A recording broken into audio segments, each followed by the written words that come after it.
Hi, so today is another live Russian lesson, and in the previous lessons we were looking at the uh, present tense and the past tense, and last time in the past tense we were looking at how it conjugates a little bit like an adjective. So it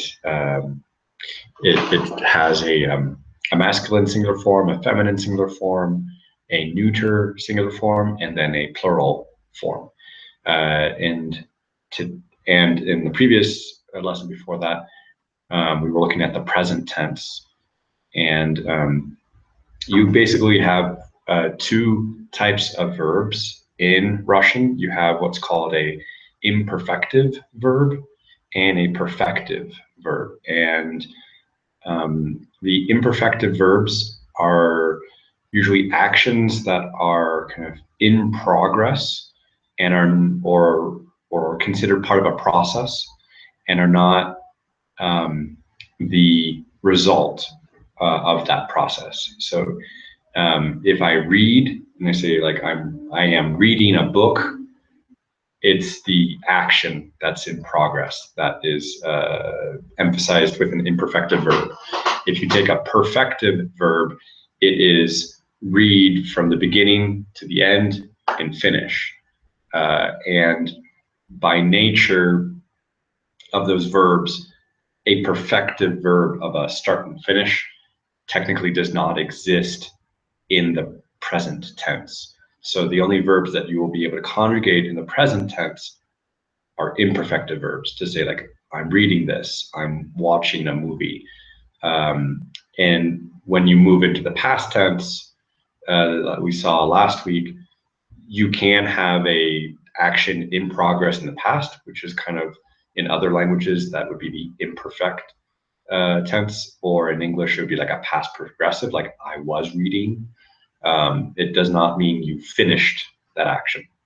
If you want to emphasize that the action was finished in the past, you would need to use a perfective verb, like in the example with read and finish, you would have citat and procitat. Procitat would be a perfective verb. So if I put that in the past, the endings would be the same. I could say yo ya chital, meaning I was reading or I was in the process of reading something, and ya procital, I read and finished like a book or an article. In the future, what we'll look at today is that you still can have those two actions, like I will be doing something, I will be in the process of doing something in the future, and I will do something and bring it to completion. So I will be reading the book, я буду читать, or using a perfective verb, прочитать, я прочитаю книгу. Like I will read the book and finish it.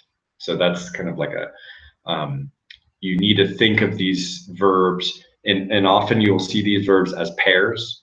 In a dictionary, you'll have references for like this verb is imperfective, its partner verb is a perfective one, and back and forth. So let's get my screen share so you can see how these verbs conjugate. So I'm going to go here. So I think you can see my screen now. Okay, so when you're dealing with the imperfective verbs, which in Russian would be this nie saversheny vid. So this, you need to use the verb bit, which means to be, and they don't generally use to be in the present tense. It's reserved mostly for the past tense or the future tense, and in this case for the future, it is an auxiliary verb. So it's ya budu, ty budiesz, on, ano будет, мы будем, вы будете, and они будут. So you need to use these forms. That'll be your auxiliary verb. That's the one that you're conjugating for the future. And the action that you're talking about will be in the infinitive. So if you compare this to English, it would be like saying I will, and then whatever that verb is, like I will read, I will go, I will listen. So this will is what conjugates, even though in English will doesn't change.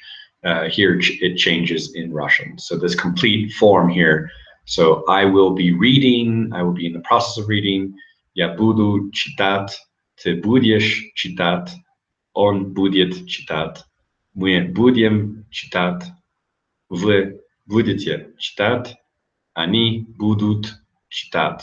So that's for the I will be reading, I will be in the process of reading. And you can make these questions. Вы будете читать? Да, буду читать. And нет, я не буду читать. So like I will be reading, and no, I won't be reading, or I won't read, as a process there. When you get to the perfective verbs, like in this example, prочитать, meaning to read through, and quite often you will have a prefix on the verb, which will kind of signal that it's a perfective verb, and then it's a little different in its context or its meaning from the imperfective verb. So, and these ones, they conjugate like the present tense verbs for the imperfective verbs. However, with this little prefix, and you know that it's perfective, you know that this is a future. So it functions as the future, but the way you spell this and create these conjugations, it's based on the present tense. So you have прочитаю, ты прочитаешь, он прочитает, мы прочитаем, вы прочитаете, они прочитают. And again, questions here of вы прочитаете? Да, прочитаю. Нет, я не прочитаю. So a question, affirmative, and negative on here. And so if you are listening to a Russian speaker and you hear some form of blit in the future, like the budu, budiesh, budiet, budem, budite, budut, if you hear that used with another verb, you know that it's an imperfective verb, because by nature these Sabashini perfective verbs cannot use this auxiliary verb. So if you hear an auxiliary verb, you know it's an imperfective verb, and you know that it's going to be functioning as like something in progress or an action that's not going to necessarily be finished. And if it's going to be finished, you're probably going to hear something that has maybe a prefix, or there might be some little internal spelling change between verbs. That with these short video lessons, I can't make this exhaustive in terms of all the pairs that you would find, but there are lots and lots of websites and grammar books and verb lists that go into detail on this. But if I just give you these examples here of, so you have blit from the Wiktionary.org. Again, this is what I usually go to see some of these conjugation tables and maybe the accent marks and things. But here, this present tense of blit is not really used. It's mostly reserved here. You can see that for the future as this auxiliary verb, and also in the past of like I was. I mean, this budu can be I will be, but it's a combination of I will be and then plus the infinitive, but its main meaning is not really I will be, like I will be doing something, but it's mostly like I will do, or I will be in the process of doing that. And if you take an example here of procitat, to like read, to read through, to finish, and you can see here PF perfective, and it will list its pair imperfective as citat. So you can go back and forth between these verbs, and you can see that there is no present tense conjugation for a perfective verb because you can't finish something in the present according to this logic of these verbs.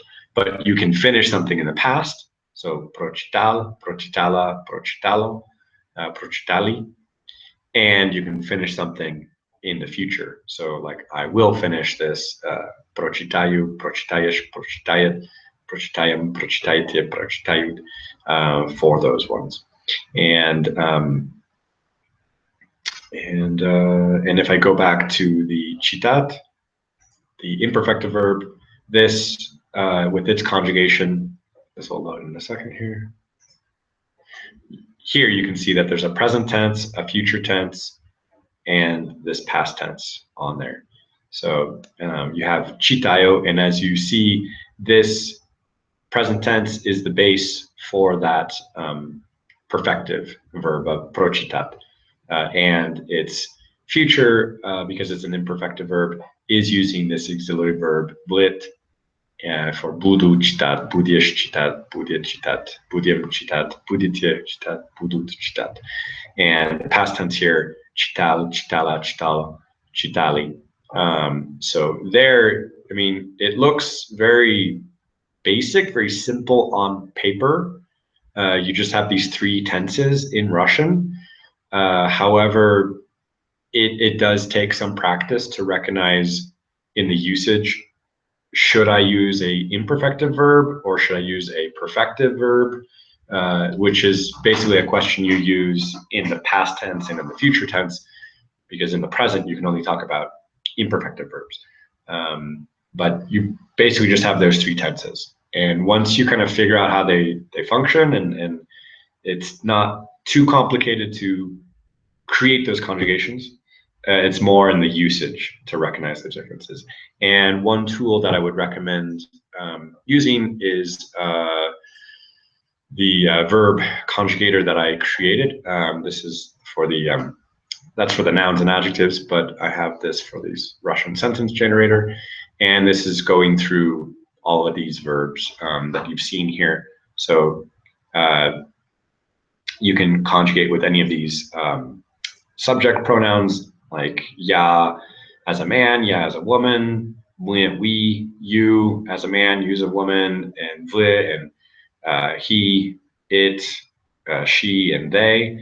And using this, you have all of these different pairs of verbs that you can go through. You can translate a couple of these things for the meaning of the verbs into English, Spanish, French, and German. You can here go through the present tense, past tense, future tense, and you can work on things are questions or negative or affirmative.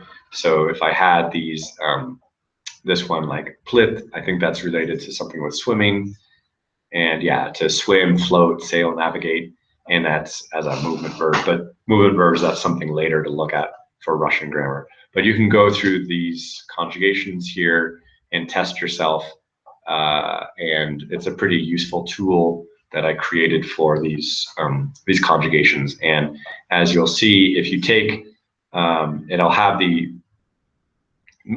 specification if it's an imperfective or a perfective verb, and as you change something from imperfective, you can see that you only have the choices of present, past, and future.